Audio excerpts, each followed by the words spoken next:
ಚಲವಾದಿ ನಾರಾಯಣಸ್ವಾಮಿ ಅವರ ಅನುಮಾನಗಳು ಕೆಲ ಪ್ರಭಾವಿಗಳ ಒತ್ತಡ ಇದೆ ಅನ್ನುವಂತ ವಿಚಾರವನ್ನು ಅವರು ಪ್ರಸ್ತಾಪ ಮಾಡ್ತಾ ಇದ್ರು. ಇದರ ಹೊರತಾಗಿ ರಿಪಬ್ಲಿಕನ್ಗೂ ಕೂಡ ಈ ಆನ್ಲೈನ್ ಗೇಮಿಂಗ್ ಅನ್ನ ಯಾಕೆ ಬ್ಯಾನ್ ಮಾಡೋದಕ್ಕೆ ಸಾಧ್ಯವಾಗ್ತಾ ಇಲ್ಲ ಇಲ್ಲಿ ತನಕ ಅನ್ನುವಂತ ಹಲವು ಪ್ರಶ್ನೆಗಳು ಕೂಡ ನಮ್ಮನ್ನ ಕಾಡ್ತಾ ಇದೆ. ಆ ಪ್ರಶ್ನೆಗಳು ಏನು ಅನ್ನೋದನ್ನ ಕೂಡ ಒಂದೊಂದೇ ನಿಮ್ಮ ಮುಂದೆ ಇಡ್ತಾ ಇದೀವಿ. ಆನ್ಲೈನ್ ಗೇಮಿಂಗ್ ನಲ್ಲಿ ಸಚಿವರ ಬೇನಾಮಿ ಇದೆಯಾ ಅನ್ನೋದು ಪ್ರಮುಖ ಪ್ರಶ್ನೆ. ಆ ಕಾರಣಕ್ಕೆ ಇದರ ವಿರುದ್ಧ ಕ್ರಮ ಕೈಗೊಳ್ಳೋದಕ್ಕೆ ಸಾಧ್ಯ ಆಗ್ತಾ ಇಲ್ವಾ ಅಂತ ಮಧ್ಯಮ ಬಡವರ್ಗದವರ ಯುವ ಸಮೂಹ ಈ ಚಟಕ್ಕೆ ಬಲಿಯಾಗ್ತಾ ಇದೆ. ಹೇಗಂದ್ರೆ ಆನ್ಲೈನ್ ಗೇಮಿಂಗ್ ನಲ್ಲಿ ಲಕ್ಷ ಲಕ್ಷ ಹಣ ಕಟ್ಟಬೇಕು, ಅದಕ್ಕೆ ಸಾಲ ಮಾಡ್ಕೊಂಡಿರ್ತಾರೆ. ಆ ಸಾಲ ತೀರ್ಸಕ್ಕಾಗಲ್ಲ, ಕೊನೆಗೆ ಸಾಲಗಾರರ ಕಾಟ ಜಾಸ್ತಿ ಆಗುತ್ತೆ, ಆತ್ಮಹತ್ಯೆಗೆ ಶರಣಾಗ್ತಾರೆ. ಇದನ್ನ ಸರಿ ಮಾಡಬೇಕಾದಂತಹ ಸಚಿವರೇ ಇದರ ಮೇಲೆ ಒತ್ತಡ ಹಾಕ್ತಿದ್ದಾರಾ? ಇದನ್ನ ಬ್ಯಾನ್ ಮಾಡಬಾರ್ದು ಅಂತ ಈ ಪ್ರಮುಖ ಪ್ರಶ್ನೆ ನಮ್ಮನ್ನ ಕಾಡ್ತಾ ಇದೆ. ಹಾಗೆ ಒತ್ತಡ ಹಾಕಿದ್ರೆ ಆ ಪ್ರಭಾವಿ ಸಚಿವರು ಯಾರು ಅನ್ನೋದು ಕೂಡ ನಮ್ಮ ಪ್ರಮುಖ ಪ್ರಶ್ನೆ. ಆ ಸಚಿವರ ವಿರುದ್ಧ ಕ್ರಮ ಯಾಕಾಗಬಾರ್ದು ಅನ್ನೋದನ್ನ ವಿಪಕ್ಷದವರು ಕೂಡ ಪ್ರಶ್ನೆ ಮಾಡ್ತಿದ್ದಾರೆ. ಅದೇ ರೀತಿ ಮೂರನೇ ಪ್ರಶ್ನೆ ನಮ್ಮನ್ನ ಕಾಡುತ್ತೆ, ಆನ್ಲೈನ್ ಗೇಮ್ ಬಂದ್ ಮಾಡುತ್ತಾ ಸರ್ಕಾರ ಅಂತ. ಇವತ್ತು ಸಿಎಂ ಸಿದ್ದರಾಮಯ್ಯನವರ ನೇತೃತ್ವದಲ್ಲಿ ಸಭೆ ಆಗುತ್ತಲ್ಲ, ಬರೀ ಮೈಕ್ರೋ ಫೈನಾನ್ಸ್ ವಿಚಾರಕ್ಕೆ ಸಂಬಂಧಪಟ್ಟಂತೆ ಸಭೆ ಅಲ್ಲ, ಆನ್ಲೈನ್ ಗೇಮಿಂಗ್ಗೆ ಸಂಬಂಧಪಟ್ಟಂತೆಯೂ ಕೂಡ ರಾಜ್ಯ ಸರ್ಕಾರ ದಿಟ್ಟ ನಿಲುವನ್ನ ಅನುಸರಿಸಲೇಬೇಕಾದಂತಹ ಅನಿವಾರ್ಯತೆ ಇದೆ. ಆ ಕಾರಣಕ್ಕೆ ಸರ್ಕಾರ ಇವತ್ತೇನು ನಿರ್ಧಾರ ಮಾಡುತ್ತೆ ಅನ್ನೋದು ಬಹಳ ಕುತೂಹಲ ಇದೆ. ಮತ್ತೊಂದು ಪ್ರಶ್ನೆ ನಮ್ಮನ್ನ ಕಾಡುತ್ತೆ, ಆನ್ಲೈನ್ ಗೇಮ್ ಬಂದ್ ಮಾಡಿಸೋದಕ್ಕೆ ಆಗುತ್ತಾ? ರಾಜ್ಯ ಸರ್ಕಾರಕ್ಕೆ ಅವಕಾಶ ಇದೆಯಾ? ಇದ್ದರೆ ಅಂಥದೊಂದು ನಿರ್ಧಾರವನ್ನ ತೆಗೆದುಕೊಳ್ಳಬಹುದಾ ರಾಜ್ಯ ಸರ್ಕಾರ ಅನ್ನೋದು ಕೂಡ ಪ್ರಶ್ನೆ. ಗೊತ್ತಿಲ್ಲ. ಇವತ್ತು ಸಿಎಂ ಸಿದ್ದರಾಮಯ್ಯನವರ ನೇತೃತ್ವದಲ್ಲಿ ಸಭೆ ಆಗುತ್ತಲ್ಲ, ಅಲ್ಲಿ ಆ ರೀತಿ ಏನಾದರೂ ನಿರ್ಧಾರಗಳು ಆಗುತ್ತಾ ಅನ್ನೋದು ಸದ್ಯ ಇರುವ ಕುತೂಹಲ. ಆನ್ಲೈನ್ ಗೇಮಿಂಗ್ ಬ್ಯಾನ್ ಮಾಡೋದಕ್ಕೆ ಪ್ರಭಾವಿಗಳ ಒತ್ತಡ ನಿಜಕ್ಕೂ ಇದ್ರೂ ಕೂಡ ಆ ಪ್ರಭಾವಿಗಳು ಯಾರು? ಸಿಎಂ ಸಿದ್ದರಾಮಯ್ಯನವರು ಏನ್ ಕ್ರಮ ಕೈಗೊಳ್ತಿದ್ದಾರೆ? ಈ ಎಲ್ಲಾ ಪ್ರಶ್ನೆಗಳಿಗೆ ಸಂಬಂಧಪಟ್ಟಂತೆ ಇವತ್ತು ಸಿಎಂ ನೇತೃತ್ವದಲ್ಲಿ ನಡೆಯುವಂತಹ ಸಭೆಯಿಂದ ಉತ್ತರ ಸಿಗುವ ನಿರೀಕ್ಷೆ ಇದೆ. ಇದು ಚಲವಾದಿ ನಾರಾಯಣಸ್ವಾಮಿ ಅವರ ಅನುಮಾನಗಳು ಕೆಲ ಪ್ರಭಾವಿಗಳ ಒತ್ತಡ ಇದೆ ಅನ್ನುವಂತಹ ವಿಚಾರವನ್ನು ಅವರು ಪ್ರಸ್ತಾಪ ಮಾಡ್ತಾ ಇದ್ರು. ಇದರ ಹೊರತಾಗಿ ರಿಪಬ್ಲಿಕನ್ಗೂ ಕೂಡ ಈ ಆನ್ಲೈನ್ ಗೇಮಿಂಗ್ ಅನ್ನ ಯಾಕೆ ಬ್ಯಾನ್ ಮಾಡೋದಕ್ಕೆ ಸಾಧ್ಯವಾಗ್ತಾ ಇಲ್ಲ ಇಲ್ಲಿ ತನಕ ಅನ್ನುವಂತ ಹಲವು ಪ್ರಶ್ನೆಗಳು ಕೂಡ ನಮ್ಮನ್ನ ಕಾಡ್ತಾ ಇದೆ. ಆ ಪ್ರಶ್ನೆಗಳು ಏನು ಅನ್ನೋದನ್ನ ಕೂಡ ಒಂದೊಂದೇ ನಿಮ್ಮ ಮುಂದೆ ಇಡ್ತಾ ಇದೀವಿ. ಆನ್ಲೈನ್ ಗೇಮಿಂಗ್ ನಲ್ಲಿ ಸಚಿವರ ಬೇನಾಮಿ ಇದೆಯಾ ಅನ್ನೋದು ಪ್ರಮುಖ ಪ್ರಶ್ನೆ. ಆ ಕಾರಣಕ್ಕೆ ಇದರ ವಿರುದ್ಧ ಕ್ರಮ ಕೈಗೊಳ್ಳೋದಕ್ಕೆ ಸಾಧ್ಯ ಆಗ್ತಾ ಇಲ್ವಾ ಅಂತ ಮಧ್ಯಮ ಬಡವರ್ಗದವರ ಯುವ ಸಮೂಹ ಈ ಚಟಕ್ಕೆ ಬಲಿಯಾಗ್ತಾ ಇದೆ. ಹೇಗಂದ್ರೆ ಆನ್ಲೈನ್ ಗೇಮಿಂಗ್ ನಲ್ಲಿ ಲಕ್ಷ ಲಕ್ಷ ಹಣ ಕಟ್ಟಬೇಕು, ಅದಕ್ಕೆ ಸಾಲ ಮಾಡ್ಕೊಂಡಿರ್ತಾರೆ. ಆ ಸಾಲ ತೀರ್ಸಕ್ಕಾಗಲ್ಲ, ಕೊನೆಗೆ ಸಾಲಗಾರರ ಕಾಟ ಜಾಸ್ತಿ ಆಗುತ್ತೆ, ಆತ್ಮಹತ್ಯೆಗೆ ಶರಣಾಗ್ತಾರೆ. ಇದನ್ನ ಸರಿ ಮಾಡಬೇಕಾದಂತಹ ಸಚಿವರೇ ಇದರ ಮೇಲೆ ಒತ್ತಡ ಹಾಕ್ತಿದ್ದಾರಾ? ಇದನ್ನ ಬ್ಯಾನ್ ಮಾಡಬಾರ್ದು ಅಂತ ಈ ಪ್ರಮುಖ ಪ್ರಶ್ನೆ ನಮ್ಮನ್ನ ಕಾಡ್ತಾ ಇದೆ. ಹಾಗೆ ಒತ್ತಡ ಹಾಕಿದ್ರೆ ಆ ಪ್ರಭಾವಿ ಸಚಿವರು ಯಾರು ಅನ್ನೋದು ಕೂಡ ನಮ್ಮ ಪ್ರಮುಖ ಪ್ರಶ್ನೆ. ಆ ಸಚಿವರ ವಿರುದ್ಧ ಕ್ರಮ ಯಾಕಾಗಬಾರ್ದು ಅನ್ನೋದನ್ನ ವಿಪಕ್ಷದವರು ಕೂಡ ಪ್ರಶ್ನೆ ಮಾಡ್ತಿದ್ದಾರೆ. ಅದೇ ರೀತಿ ಮೂರನೇ ಪ್ರಶ್ನೆ ನಮ್ಮನ್ನ ಕಾಡುತ್ತೆ, ಆನ್ಲೈನ್ ಗೇಮ್ ಬಂದ್ ಮಾಡುತ್ತಾ ಸರ್ಕಾರ ಅಂತ. ಇವತ್ತು ಸಿಎಂ ಸಿದ್ದರಾಮಯ್ಯನವರ ನೇತೃತ್ವದಲ್ಲಿ ಸಭೆ ಆಗುತ್ತಲ್ಲ, ಬರೀ ಮೈಕ್ರೋ ಫೈನಾನ್ಸ್ ವಿಚಾರಕ್ಕೆ ಸಂಬಂಧಪಟ್ಟಂತೆ ಸಭೆ ಅಲ್ಲ, ಆನ್ಲೈನ್ ಗೇಮಿಂಗ್ಗೆ ಸಂಬಂಧಪಟ್ಟಂತೆಯೂ ಕೂಡ ರಾಜ್ಯ ಸರ್ಕಾರ ದಿಟ್ಟ ನಿಲುವನ್ನ ಅನುಸರಿಸಲೇಬೇಕಾದಂತಹ ಅನಿವಾರ್ಯತೆ ಇದೆ. ಆ ಕಾರಣಕ್ಕೆ ಸರ್ಕಾರ ಇವತ್ತೇನು ನಿರ್ಧಾರ ಮಾಡುತ್ತೆ ಅನ್ನೋದು ಬಹಳ ಕುತೂಹಲ ಇದೆ. ಮತ್ತೊಂದು ಪ್ರಶ್ನೆ ನಮ್ಮನ್ನ ಕಾಡುತ್ತೆ, ಆನ್ಲೈನ್ ಗೇಮ್ ಬಂದ್ ಮಾಡಿಸೋದಕ್ಕೆ ಆಗುತ್ತಾ? ರಾಜ್ಯ ಸರ್ಕಾರಕ್ಕೆ ಅವಕಾಶ ಇದೆಯಾ? ಇದ್ದರೆ ಅಂಥದೊಂದು ನಿರ್ಧಾರವನ್ನ ತೆಗೆದುಕೊಳ್ಳಬಹುದಾ ರಾಜ್ಯ ಸರ್ಕಾರ ಅನ್ನೋದು ಕೂಡ ಪ್ರಶ್ನೆ. ಗೊತ್ತಿಲ್ಲ. ಇವತ್ತು ಸಿಎಂ ಸಿದ್ದರಾಮಯ್ಯನವರ ನೇತೃತ್ವದಲ್ಲಿ ಸಭೆ ಆಗುತ್ತಲ್ಲ, ಅಲ್ಲಿ ಆ ರೀತಿ ಏನಾದರೂ ನಿರ್ಧಾರಗಳು ಆಗುತ್ತಾ ಅನ್ನೋದು ಸದ್ಯ ಇರುವ ಕುತೂಹಲ.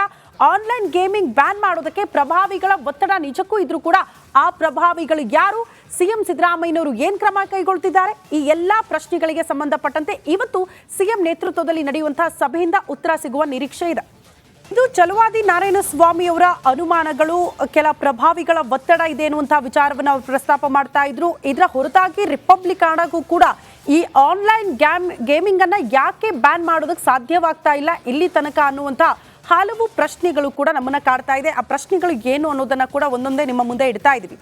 ಆನ್ಲೈನ್ ಗೇಮಿಂಗ್ ನಲ್ಲಿ ಸಚಿವರ ಬೇನಾಮಿ ಇದೆಯಾ ಅನ್ನೋದು ಪ್ರಮುಖ ಪ್ರಶ್ನೆ. ಆ ಕಾರಣಕ್ಕೆ ಇದರ ವಿರುದ್ಧ ಕ್ರಮ ಕೈಗೊಳ್ಳೋದಕ್ಕೆ ಸಾಧ್ಯ ಆಗ್ತಾ ಇಲ್ವಾ ಅಂತ ಮಧ್ಯಮ ಬಡವರ್ಗದವರ ಯುವ ಸಮೂಹ ಈ ಚಟಕ್ಕೆ ಬಲಿಯಾಗ್ತಾ ಇದೆ.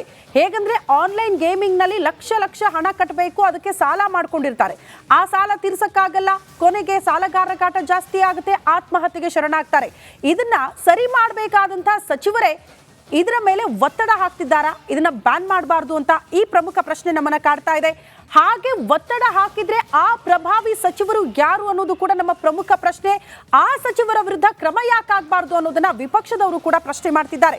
ಅದೇ ರೀತಿ ಮೂರನೇ ಪ್ರಶ್ನೆ ನಮ್ಮನ್ನ ಕಾಡುತ್ತೆ, ಆನ್ಲೈನ್ ಗೇಮ್ ಬಂದ್ ಮಾಡುತ್ತಾ ಸರ್ಕಾರ ಅಂತ. ಇವತ್ತು ಸಿಎಂ ಸಿದ್ದರಾಮಯ್ಯನವರ ನೇತೃತ್ವದಲ್ಲಿ ಸಭೆ ಆಗುತ್ತಲ್ಲ, ಬರೀ ಮೈಕ್ರೋ ಫೈನಾನ್ಸ್ ವಿಚಾರಕ್ಕೆ ಸಂಬಂಧಪಟ್ಟಂತೆ ಸಭೆ ಅಲ್ಲ, ಆನ್ಲೈನ್ ಗೇಮಿಂಗ್ಗೆ ಸಂಬಂಧಪಟ್ಟಂತೆಯೂ ಕೂಡ ರಾಜ್ಯ ಸರ್ಕಾರ ದಿಟ್ಟ ನಿಲುವನ್ನ ಅನುಸರಿಸಲೇಬೇಕಾದಂತಹ ಅನಿವಾರ್ಯತೆ ಇದೆ. ಆ ಕಾರಣಕ್ಕೆ ಸರ್ಕಾರ ಇವತ್ತೇನು ನಿರ್ಧಾರ ಮಾಡುತ್ತೆ ಅನ್ನೋದು ಬಹಳ ಕುತೂಹಲ ಇದೆ. ಮತ್ತೊಂದು ಪ್ರಶ್ನೆ ನಮ್ಮನ್ನ ಕಾಡುತ್ತೆ, ಆನ್ಲೈನ್ ಗೇಮ್ ಬಂದ್ ಮಾಡಿಸೋದಕ್ಕೆ ಆಗುತ್ತಾ? ರಾಜ್ಯ ಸರ್ಕಾರಕ್ಕೆ ಅವಕಾಶ ಇದೆಯಾ? ಇದ್ದರೆ ಅಂಥದ್ದೊಂದು ನಿರ್ಧಾರವನ್ನ ತೆಗೆದುಕೊಳ್ಳಬಹುದಾ ರಾಜ್ಯ ಸರ್ಕಾರ ಅನ್ನೋದು ಕೂಡ ಪ್ರಶ್ನೆ. ಗೊತ್ತಿಲ್ಲ. ಇವತ್ತು ಸಿಎಂ ಸಿದ್ದರಾಮಯ್ಯನವರ ನೇತೃತ್ವದಲ್ಲಿ ಸಭೆ ಆಗುತ್ತಲ್ಲ, ಅಲ್ಲಿ ಆ ರೀತಿ ಏನಾದರೂ ನಿರ್ಧಾರಗಳು ಆಗುತ್ತಾ ಅನ್ನೋದು ಸದ್ಯ ಇರುವ ಕುತೂಹಲ. ಆನ್ಲೈನ್ ಗೇಮಿಂಗ್ ಬ್ಯಾನ್ ಮಾಡೋದಕ್ಕೆ ಪ್ರಭಾವಿಗಳ ಒತ್ತಡ ನಿಜಕ್ಕೂ ಇದ್ರೂ ಕೂಡ ಆ ಪ್ರಭಾವಿಗಳು ಯಾರು? ಸಿಎಂ ಸಿದ್ದರಾಮಯ್ಯನವರು ಏನ್ ಕ್ರಮ ಕೈಗೊಳ್ತಿದ್ದಾರೆ? ಈ ಎಲ್ಲಾ ಪ್ರಶ್ನೆಗಳಿಗೆ ಸಂಬಂಧಪಟ್ಟಂತೆ ಇವತ್ತು ಸಿಎಂ ನೇತೃತ್ವದಲ್ಲಿ ನಡೆಯುವಂತಹ ಸಭೆಯಿಂದ ಉತ್ತರ ಸಿಗುವ ನಿರೀಕ್ಷೆ ಇದೆ. ಇದು ಛಲವಾದಿ ನಾರಾಯಣಸ್ವಾಮಿ ಅವರ ಅನುಮಾನಗಳು, ಕೆಲ ಪ್ರಭಾವಿಗಳ ಒತ್ತಡ ಇದೆ ಎನ್ನುವಂತಹ ವಿಚಾರವನ್ನು ಅವರು ಪ್ರಸ್ತಾಪ ಮಾಡ್ತಾ ಇದ್ರು. ಇದರ ಹೊರತಾಗಿ ರಿಪಬ್ಲಿಕ್ ಕೂಡ ಈ ಆನ್ಲೈನ್ ಗೇಮಿಂಗ್ ಅನ್ನ ಯಾಕೆ ಬ್ಯಾನ್ ಮಾಡೋದಕ್ಕೆ ಸಾಧ್ಯವಾಗ್ತಾ ಇಲ್ಲ ಇಲ್ಲಿ ತನಕ ಅನ್ನುವಂತಹ ಹಲವು ಪ್ರಶ್ನೆಗಳು ಕೂಡ ನಮ್ಮನ್ನ ಕಾಡ್ತಾ ಇದೆ. ಆ ಪ್ರಶ್ನೆಗಳು ಏನು ಅನ್ನೋದನ್ನ ಕೂಡ ಒಂದೊಂದೇ ನಿಮ್ಮ ಮುಂದೆ ಇಡ್ತಾ ಇದೀವಿ.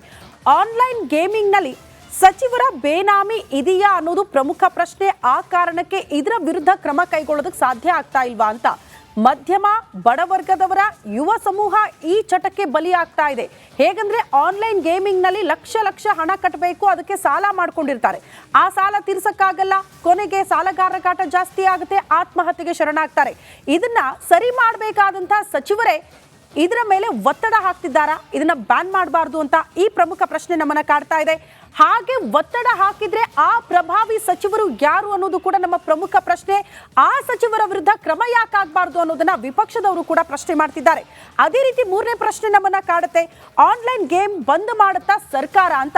ಇವತ್ತು ಸಿಎಂ ಸಿದ್ದರಾಮಯ್ಯನವರ ನೇತೃತ್ವದಲ್ಲಿ ಸಭೆ ಆಗುತ್ತಲ್ಲ, ಬರೀ ಮೈಕ್ರೋ ಫೈನಾನ್ಸ್ ವಿಚಾರಕ್ಕೆ ಸಂಬಂಧಪಟ್ಟಂತೆ ಸಭೆ ಅಲ್ಲ, ಆನ್ಲೈನ್ ಗೇಮಿಂಗ್ಗೆ ಸಂಬಂಧಪಟ್ಟಂತೆಯೂ ಕೂಡ ರಾಜ್ಯ ಸರ್ಕಾರ ದಿಟ್ಟ ನಿಲುವನ್ನ ಅನುಸರಿಸಲೇಬೇಕಾದಂತಹ ಅನಿವಾರ್ಯತೆ ಇದೆ. ಆ ಕಾರಣಕ್ಕೆ ಸರ್ಕಾರ ಇವತ್ತೇನು ನಿರ್ಧಾರ ಮಾಡುತ್ತೆ ಅನ್ನೋದು ಬಹಳ ಕುತೂಹಲ ಇದೆ. ಮತ್ತೊಂದು ಪ್ರಶ್ನೆ ನಮ್ಮನ್ನ ಕಾಡುತ್ತೆ, ಆನ್ಲೈನ್ ಗೇಮ್ ಬಂದ್ ಮಾಡಿಸೋದಕ್ಕೆ ಆಗುತ್ತಾ? ರಾಜ್ಯ ಸರ್ಕಾರಕ್ಕೆ ಅವಕಾಶ ಇದೆಯಾ? ಇದ್ದರೆ ಅಂಥದ್ದೊಂದು ನಿರ್ಧಾರವನ್ನ ತೆಗೆದುಕೊಳ್ಳಬಹುದಾ ರಾಜ್ಯ ಸರ್ಕಾರ ಅನ್ನೋದು ಕೂಡ ಪ್ರಶ್ನೆ. ಗೊತ್ತಿಲ್ಲ. ಇವತ್ತು ಸಿಎಂ ಸಿದ್ದರಾಮಯ್ಯನವರ ನೇತೃತ್ವದಲ್ಲಿ ಸಭೆ ಆಗುತ್ತಲ್ಲ, ಅಲ್ಲಿ ಆ ರೀತಿ ಏನಾದರೂ ನಿರ್ಧಾರಗಳು ಆಗುತ್ತಾ ಅನ್ನೋದು ಸದ್ಯ ಇರುವ ಕುತೂಹಲ. ಆನ್ಲೈನ್ ಗೇಮಿಂಗ್ ಬ್ಯಾನ್ ಮಾಡೋದಕ್ಕೆ ಪ್ರಭಾವಿಗಳ ಒತ್ತಡ ನಿಜಕ್ಕೂ ಇದ್ರೂ ಕೂಡ ಆ ಪ್ರಭಾವಿಗಳು ಯಾರು? ಸಿಎಂ ಸಿದ್ದರಾಮಯ್ಯನವರು ಏನ್ ಕ್ರಮ ಕೈಗೊಳ್ತಿದ್ದಾರೆ? ಈ ಎಲ್ಲಾ ಪ್ರಶ್ನೆಗಳಿಗೆ ಸಂಬಂಧಪಟ್ಟಂತೆ ಇವತ್ತು ಸಿಎಂ ನೇತೃತ್ವದಲ್ಲಿ ನಡೆಯುವಂತಹ ಸಭೆಯಿಂದ ಉತ್ತರ ಸಿಗುವ ನಿರೀಕ್ಷೆ ಇದೆ. ಇದು ಛಲವಾದಿ ನಾರಾಯಣಸ್ವಾಮಿ ಅವರ ಅನುಮಾನಗಳು, ಕೆಲ ಪ್ರಭಾವಿಗಳ ಒತ್ತಡ ಇದೆ ಎನ್ನುವಂತಹ ವಿಚಾರವನ್ನು ಅವರು ಪ್ರಸ್ತಾಪ ಮಾಡ್ತಾ ಇದ್ರು. ಇದರ ಹೊರತಾಗಿ ರಿಪಬ್ಲಿಕ್ ಕೂಡ ಈ ಆನ್ಲೈನ್ ಗೇಮಿಂಗ್ ಅನ್ನ ಯಾಕೆ ಬ್ಯಾನ್ ಮಾಡೋದಕ್ಕೆ ಸಾಧ್ಯವಾಗ್ತಾ ಇಲ್ಲ ಇಲ್ಲಿ ತನಕ ಅನ್ನುವಂತಹ ಹಲವು ಪ್ರಶ್ನೆಗಳು ಕೂಡ ನಮ್ಮನ್ನ ಕಾಡ್ತಾ ಇದೆ. ಆ ಪ್ರಶ್ನೆಗಳು ಏನು ಅನ್ನೋದನ್ನ ಕೂಡ ಒಂದೊಂದೇ ನಿಮ್ಮ ಮುಂದೆ ಇಡ್ತಾ ಇದೀವಿ. ಆನ್ಲೈನ್ ಗೇಮಿಂಗ್ ನಲ್ಲಿ ಸಚಿವರ ಬೇನಾಮಿ ಇದೆಯಾ ಅನ್ನೋದು ಪ್ರಮುಖ ಪ್ರಶ್ನೆ. ಆ ಕಾರಣಕ್ಕೆ ಇದರ ವಿರುದ್ಧ ಕ್ರಮ ಕೈಗೊಳ್ಳೋದಕ್ಕೆ ಸಾಧ್ಯ ಆಗ್ತಾ ಇಲ್ವಾ ಅಂತ ಮಧ್ಯಮ ಬಡವರ್ಗದವರ ಯುವ ಸಮೂಹ ಈ ಚಟಕ್ಕೆ ಬಲಿಯಾಗ್ತಾ ಇದೆ. ಹೇಗಂದ್ರೆ ಆನ್ಲೈನ್ ಗೇಮಿಂಗ್ ನಲ್ಲಿ ಲಕ್ಷ ಹಣ ಕಟ್ಟಬೇಕು, ಅದಕ್ಕೆ ಸಾಲ ಮಾಡ್ಕೊಂಡಿರ್ತಾರೆ. ಆ ಸಾಲ ತೀರ್ಸಕ್ಕಾಗಲ್ಲ, ಕೊನೆಗೆ ಸಾಲಗಾರರ ಕಾಟ ಜಾಸ್ತಿ ಆಗುತ್ತೆ, ಆತ್ಮಹತ್ಯೆಗೆ ಶರಣಾಗ್ತಾರೆ. ಇದನ್ನ ಸರಿ ಮಾಡಬೇಕಾದಂತಹ ಸಚಿವರೇ ಇದರ ಮೇಲೆ ಒತ್ತಡ ಹಾಕ್ತಿದ್ದಾರಾ? ಇದನ್ನ ಬ್ಯಾನ್ ಮಾಡಬಾರ್ದು ಅಂತ ಈ ಪ್ರಮುಖ ಪ್ರಶ್ನೆ ನಮ್ಮನ್ನ ಕಾಡ್ತಾ ಇದೆ. ಹಾಗೆ ಒತ್ತಡ ಹಾಕಿದ್ರೆ ಆ ಪ್ರಭಾವಿ ಸಚಿವರು ಯಾರು ಅನ್ನೋದು ಕೂಡ ನಮ್ಮ ಪ್ರಮುಖ ಪ್ರಶ್ನೆ. ಆ ಸಚಿವರ ವಿರುದ್ಧ ಕ್ರಮ ಯಾಕಾಗಬಾರ್ದು ಅನ್ನೋದನ್ನ ವಿಪಕ್ಷದವರು ಕೂಡ ಪ್ರಶ್ನೆ ಮಾಡ್ತಿದ್ದಾರೆ. ಅದೇ ರೀತಿ ಮೂರನೇ ಪ್ರಶ್ನೆ ನಮ್ಮನ್ನ ಕಾಡುತ್ತೆ, ಆನ್ಲೈನ್ ಗೇಮ್ ಬಂದ್ ಮಾಡುತ್ತಾ ಸರ್ಕಾರ ಅಂತ. ಇವತ್ತು ಸಿಎಂ ಸಿದ್ದರಾಮಯ್ಯನವರ ನೇತೃತ್ವದಲ್ಲಿ ಸಭೆ ಆಗುತ್ತಲ್ಲ, ಬರೀ ಮೈಕ್ರೋ ಫೈನಾನ್ಸ್ ವಿಚಾರಕ್ಕೆ ಸಂಬಂಧಪಟ್ಟಂತೆ ಸಭೆ ಅಲ್ಲ, ಆನ್ಲೈನ್ ಗೇಮಿಂಗ್ಗೆ ಸಂಬಂಧಪಟ್ಟಂತೆಯೂ ಕೂಡ ರಾಜ್ಯ ಸರ್ಕಾರ ದಿಟ್ಟ ನಿಲುವನ್ನ ಅನುಸರಿಸಲೇಬೇಕಾದಂತಹ ಅನಿವಾರ್ಯತೆ ಇದೆ. ಆ ಕಾರಣಕ್ಕೆ ಸರ್ಕಾರ ಇವತ್ತೇನು ನಿರ್ಧಾರ ಮಾಡುತ್ತೆ ಅನ್ನೋದು ಬಹಳ ಕುತೂಹಲ ಇದೆ. ಮತ್ತೊಂದು ಪ್ರಶ್ನೆ ನಮ್ಮನ್ನ ಕಾಡುತ್ತೆ, ಆನ್ಲೈನ್ ಗೇಮ್ ಬಂದ್ ಮಾಡಿಸೋದಕ್ಕೆ ಆಗುತ್ತಾ? ರಾಜ್ಯ ಸರ್ಕಾರಕ್ಕೆ ಅವಕಾಶ ಇದೆಯಾ? ಇದ್ದರೆ ಅಂಥದ್ದೊಂದು ನಿರ್ಧಾರವನ್ನ ತೆಗೆದುಕೊಳ್ಳಬಹುದಾ ರಾಜ್ಯ ಸರ್ಕಾರ ಅನ್ನೋದು ಕೂಡ ಪ್ರಶ್ನೆ. ಗೊತ್ತಿಲ್ಲ. ಇವತ್ತು ಸಿಎಂ ಸಿದ್ದರಾಮಯ್ಯನವರ ನೇತೃತ್ವದಲ್ಲಿ ಸಭೆ ಆಗುತ್ತಲ್ಲ, ಅಲ್ಲಿ ಆ ರೀತಿ ಏನಾದರೂ ನಿರ್ಧಾರಗಳು ಆಗುತ್ತಾ ಅನ್ನೋದು ಸದ್ಯ ಇರುವ ಕುತೂಹಲ. ಆನ್ಲೈನ್ ಗೇಮಿಂಗ್ ಬ್ಯಾನ್ ಮಾಡೋದಕ್ಕೆ ಪ್ರಭಾವಿಗಳ ಒತ್ತಡ ನಿಜಕ್ಕೂ ಇದ್ರೂ ಕೂಡ ಆ ಪ್ರಭಾವಿಗಳು ಯಾರು? ಸಿಎಂ ಸಿದ್ದರಾಮಯ್ಯನವರು